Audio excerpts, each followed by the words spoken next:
What is the true weight of a word that is never spoken? What is the real cost of an idea that remains trapped in your mind? For many of us, that's not a philosophical question. It's a daily reality. Let me ask you something, and I want you to be truly honest with yourself. Have you ever sat in an important meeting, your heart pounding in your chest, a brilliant idea, a perfect solution right on the tip of your tongue, and you said nothing? Have you ever met someone fascinating from another country, felt that spark of a potential new friendship or connection, but you let the moment pass because the fear of saying the wrong thing in English was just too strong? That feeling, that heavy feeling of being invisible, of your true, intelligent, funny, and capable personality being a prisoner behind the wall of a foreign language, is one of the most frustrating experiences a person can endure. You've studied for years.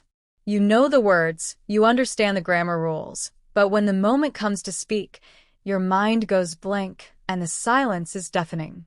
If any of that feels familiar, I need you to hear me very clearly. You are not alone.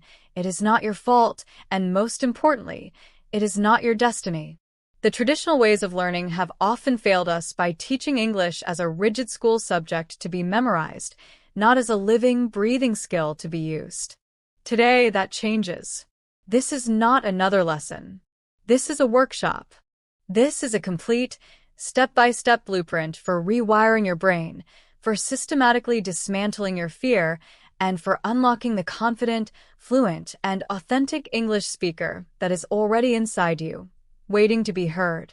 So, if you are ready to finally break through that wall of silence and claim your voice on the global stage, then you are in exactly the right place.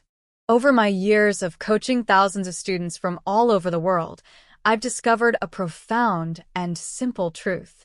The single biggest difference between a lifelong English learner and a fluent English speaker is not their vocabulary size.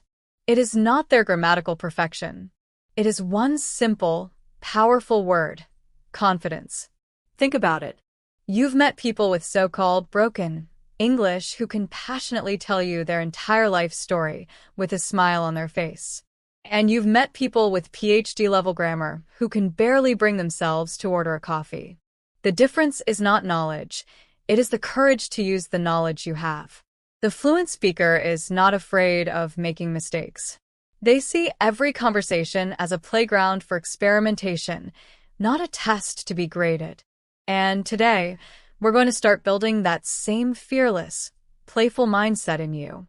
You might be thinking, but Ivan, I've been trying for so long. I'm just not talented. Let me stop you right there. The idea of a language gene is a myth. Fluency is not a talent you are born with. It is a skill that you build. And like any skill, it can be developed with the right techniques and the right mindset. The small, strategic changes in how you practice will lead to massive, exponential results. It is not about practicing harder. It is about practicing smarter. This entire workshop is dedicated to sharing these simple, powerful, and scientifically backed techniques. We're going to deconstruct the process of building confidence into actionable, daily steps.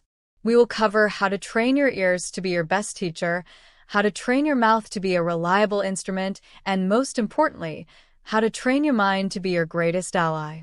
Let's start with the foundation upon which everything else is built: confidence itself. I want you to stop thinking of confidence as a vague feeling. Let's define it. Confidence is the belief in your ability to handle a situation, even if you make mistakes.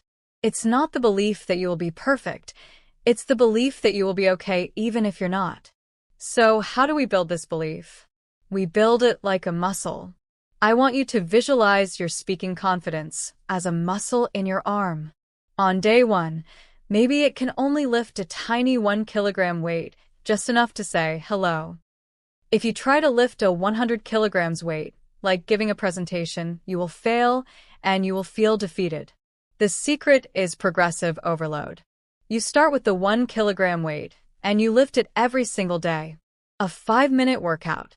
It doesn't feel like much, but you are creating tiny micro tears in the muscle which your body then rebuilds, stronger than before. After 30 days of these consistent, small workouts, you'll find you can now lift 5 kilograms with ease. This is the path. Confidence is built in small, daily acts of courage. So, what does this daily workout consist of? It starts not with your mouth, but with your ears. The first core technique is active listening. Many of us are surrounded by English all day, but we are merely hearing, not truly listening. Let's break it down into what I call the 3 levels of listening, a framework for turning your ears into your best teacher. Level 1, passive immersion, the foundation. This is the easiest level. It's simply having English audio, a podcast, the news, music, playing in the background of your life. The goal here is not comprehension. It is to let your brain get accustomed to the natural rhythm, cadence, and sounds of the language. It's about making the foreign feel familiar. Level 2, active comprehension, the detective. This is where you engage your focus. You listen to a short audio clip with a specific goal of understanding the main idea. Who is talking? What is the core message? You are listening for information. Level 3, deep analysis, the musician. This is the most advanced and powerful level. You listen to the same clip again, but now you ignore the meaning of the words. You are listening only to the music of the speech, the rhythm, the intonation, the pauses, the emotion. Does their voice go up at the end of a question? Which words do they stress to make their point? This is how you learn the soul of the language. The single most effective way to practice all 3 levels of listening and immediately turn that input into powerful output is a technique called shadowing. If you remember only one technique from this entire workshop, let it be this one. Shadowing is simple in theory. You listen to a short piece of audio from a native speaker, and you repeat it out loud, trying to mimic them as closely as possible, as if you are their shadow. Why is this so powerful? It's about neuroscience. Shadowing helps you bypass the overanalytical, hesitant part of your brain, the part that worries about grammar and vocabulary. Your only job is to copy the sound. You are creating a direct, high-speed connection between your auditory cortex, ears, and your motor cortex, mouth. This builds the physical muscle memory required for speaking English, making the sounds, rhythms, and patterns feel natural and automatic in your own body. When you first start shadowing, having the right mindset is everything. The goal is not perfection. Let me be absolutely clear. The goal is not to sound like a perfect clone of the native speaker. That is an impossible standard that will only lead to frustration. The true goal of shadowing is to get your mouth moving and to build the habit of speaking without hesitation. It's about overcoming the friction of silence and training your vocal instrument. Let's do a deep dive into your shadowing protocol. I want you to make this a daily practice, even if it's just for 5 minutes. Step 1. Choose your mentor and your clip. Find a 30 to 60-second audio or video clip of a native speaker whose voice, accent, and style you admire. A TED Talk, a podcast, or an interview is perfect. This person will be your personal speaking mentor. Step 2. Deconstruct. Listen to the clip once while reading the transcript. Look up any words you don't know. Understand the meaning completely. This is your intellectual understanding. Step 3. Whisper shadow. Play the clip again, and this time, try to whisper the words along with the speaker at the same time. This is a low-pressure warm-up for your mouth muscles. Step 4. Full voice shadow. Now, the real workout. Play the clip again, and this time, say the words out loud with a full, confident voice, still trying to match the speaker's pace and rhythm. Step 5. Record and analyze. Record yourself doing the full voice shadow. Then listen to the original clip, and then immediately to your recording. Your ear will start to notice the small differences. This is your feedback loop for improvement. Our second core technique for your daily workout is intentional repetition. Your brain learns through repetition. Every time you think a thought or say a word, you are strengthening a specific neural pathway, making it easier and faster to access next time. Think of it like walking in deep snow. The first time you walk a path, it's difficult and slow. But if you walk that same path every day, You will soon carve a deep, clear trail that you can walk down effortlessly, without even thinking. Repetition in language learning is the act of carving those trails for the most common and useful phrases. When you intentionally repeat a powerful phrase like, "Could you please tell me?" or "I was wondering if," dozens of times, you are making that pathway so strong and efficient that the phrase becomes an automatic reflex. You no longer have to think about how to build the sentence. It just flows out of your mouth, naturally and fluently. This is how you build true conversational reflexes. So, how do we practice repetition effectively? It's not just about mindlessly chanting a phrase. It needs to be active, intentional, and contextual. First, combine it with your shadowing. After you finish shadowing a clip, choose 1 or 2 sentences from it that you find particularly useful. Write them down. Then, stand in front of the mirror and say them 10 times. But don't just say them. Say them with different emotions. Say it happily. Say it sadly. Say it with curiosity. Say it with authority. This connects the phrase to a feeling, which makes it far more memorable and usable. Second, choose a phrase of the week. Pick one useful conversational chunk, like "on the other hand." Your mission for that week is to actively use that phrase as many times as possible in your self-talk and practice sessions. "I want to watch a movie tonight, but on the other hand, I should probably study." The more you actively retrieve and use the phrase in different contexts, the more you truly own it. Our next technique is about becoming your own coach and data analyst. I want you to record your own voice. I know for many people, this is the scariest part. We often cringe when we hear the sound of our own voice. But I want you to reframe that feeling. That recording is not a source of judgment. It is a source of data. It is the most honest, objective, and effective coach you will ever have. Here's your weekly recording protocol.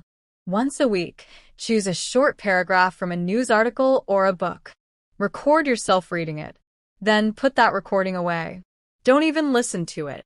A week later, after 7 more days of consistent practice, record yourself reading the same paragraph again.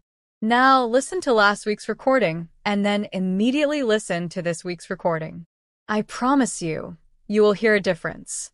Hearing your own progress, in your own voice, is one of the most powerful and motivating experiences you can have. It provides undeniable proof that your hard work is paying off. Now, all of this practice and training is incredibly effective, but it will only be sustainable over the long term if we follow one crucial guiding principle. You must make it enjoyable. Your brain is chemically wired to seek pleasure and avoid pain. It releases a chemical called dopamine when you do something you enjoy, and that dopamine signal tells your brain, "Hey, that was good. Let's do that again." If your English practice feels like a painful, boring chore, your brain will do everything in its power to find an excuse to avoid it. But if your practice feels like a fun, engaging game, you will look forward to it. Joy is not a distraction from learning. Joy is a requirement for efficient and sustainable learning. The more you enjoy the process, the more you will practice. The more you practice, the faster you will improve. The faster you improve, the more confident you become and the more joy you find in the process. It's a beautiful, self-perpetuating upward spiral. And it all starts with the conscious decision to make it fun. So how, exactly, do we inject fun into our practice? One of the best ways is through role-playing. This is where you get to be an actor, and English is your script. This allows you to practice for real-world situations in a completely safe, low-pressure environment. Let's do a more advanced role-play right now. This is a common, challenging situation: disagreeing politely with someone. I will be your colleague. I'll state my opinion, and I'll leave a pause for you to politely disagree using a phrase like, "I see your point, but I have a different perspective." Or, "I understand where you're coming from, however." Ready? "I think we should cancel the company picnic because the weather forecast looks bad." Pause for 10 seconds. "Okay, that's a fair point. But I still think the risk is too high. We should just cancel it." Pause for 10 seconds.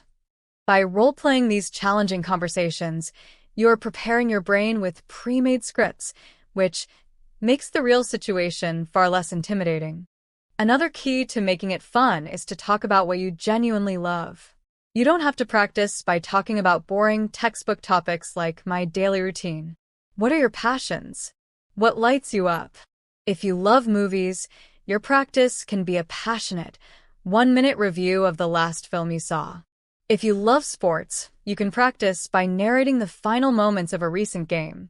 If you love cooking, you can explain your favorite recipe out loud. I want you to try to find your niche. You don't need to be able to talk about everything in the world. If you love gardening, make it your mission to become the world's most passionate English-speaking expert on roses. If you love vintage cars, learn all the English vocabulary for engine parts. When you own a specific niche, you build a deep sense of mastery and confidence that will spill over into all other areas of your speaking. To keep things fresh and exciting, you should also constantly change your practice environment. Your brain links learning to the context and environment in which it happens. This is a concept called state-dependent memory. If you only ever practice English sitting at your desk, your brain can start to associate your English skills only with that desk. So, take your practice on the road. Do your self-talk exercise while you're going for a walk in the park. Do your shadowing exercise with headphones while you're on the bus. Go to a cafe, order your coffee in English, and then sit and do your journaling. By practicing in different environments, you are teaching your brain that English is a flexible, adaptable tool for all situations in the real world. And through all of this, you must celebrate your progress. At the end of every week, take 2 minutes to write down your weekly wins. It's a non-negotiable meeting with yourself to acknowledge your hard work. Now, even with all this excellent practice, there will be moments in a real conversation when you experience a speaking block. This is that terrifying feeling when your mind goes completely blank, often in the middle of a sentence. It happens to every single learner, and it can be a major source of anxiety. The key is not to avoid it, but to have a strategy for when it happens. I want to give you your speaking block first aid kit. It contains 3 essential tools. Tool number 1, the paraphrase tool. If you forget a specific word, don't stop. Describe the word. If you forget the word architect, you can say, I spoke with the person who designs buildings. The goal is communication, not perfect vocabulary. Tool number 2, the question tool. Turn your statement into a question to buy yourself a moment to think. Instead of panicking, you can say, so I need to find the, what is that word in English, the place where you catch a train? Tool number 3, the confident pause tool. It is perfectly okay to pause. Just do it with confidence. You can take a breath, smile, and say, sorry, let me think for a moment. A calm, confident pause is always better than a panicked, rambling sentence filled with ums and uhs. The number 1 training method for preventing speaking blocks when you are alone is self-talk. This is your 24/7, on-demand, private speaking coach. I want you to make it a conscious, deliberate habit to narrate your life in English, either in your head or, even better, out loud when you're alone. To make this even more effective, you can use thematic self-talk. Instead of just random narration, give yourself a theme for the week. This week, the theme of my self-talk is the past. I will only talk to myself about my memories, my childhood, and what I did yesterday. Next week, the theme is the future. I will only talk to myself about my goals, my plans for the weekend, and my dreams. The week after, the theme is opinions. I will practice expressing my opinion on the news, on a movie, on the weather. This structured approach ensures you are practicing a wide range of vocabulary and sentence structures. What if you're in the middle of your self-talk and you still feel stuck and uninspired? This is where you use your core techniques as a rescue tool. If you feel like your speaking is slow and clumsy, stop trying to create your own sentences. Instead, do 5 minutes of shadowing. Shadowing is your reset button. It gets you out of your own head and reminds your brain and your mouth what fluent, natural conversation feels and sounds like. Think of it as a singer doing vocal scales before a big performance. It's a warm-up that prepares you to perform at your best. You can also use role-playing to specifically prepare for high-stakes, challenging situations that you know are coming up. If you have a big presentation at work next week, don't just prepare your slides. You need to do a full dress rehearsal. Stand up in your living room and give the entire presentation to an empty room, out loud. Then, anticipate the most difficult questions the audience might ask you and practice answering them. Walk through your worst-case scenarios in a safe environment. By doing this, you are building not just language skills, but also the mental and emotional resilience to handle pressure.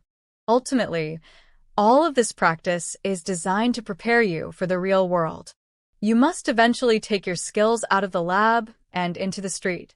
But you can do this in small, manageable steps. I want to give you a 5-day fear challenge. Day 1. Your mission is to say hello and thank you in English to a shopkeeper or a barista. That's it. Day 2. Your mission is to ask a stranger for the time in English. Day 3. Your mission is to give a stranger a simple, genuine compliment in English. I like your shirt, or that's a nice dog. Day 4. Your mission is to ask a where is question. Excuse me, where's the nearest bus stop? Day 5. Your mission is to have a 1-minute small talk conversation, maybe about the weather. This structured, progressive plan makes the fear manageable and builds real-world confidence, step by step. As we finish our workshop today, I want to leave you with this. The journey to fluency is a marathon, not a sprint. The techniques we've discussed, active listening, shadowing, repetition, role-playing, are your training plan. Your confidence is the muscle you are building, and joy is the fuel that will keep you going. So please, commit to this process. Practice every day. Have fun with it. Find a speaking partner. And be relentlessly kind to yourself along the way. Your voice deserves to be heard, and the world is waiting to hear what you have to say. Thank you for dedicating this time to yourself and your future. The journey starts not tomorrow, but with the very next word you speak out loud. Let that word be in English. If this workshop was valuable for you, please give it a like and subscribe for more practical guides. And tell me in the comments, what is the one technique you are going to start practicing this week? Thank you for being here. Now go out there and speak.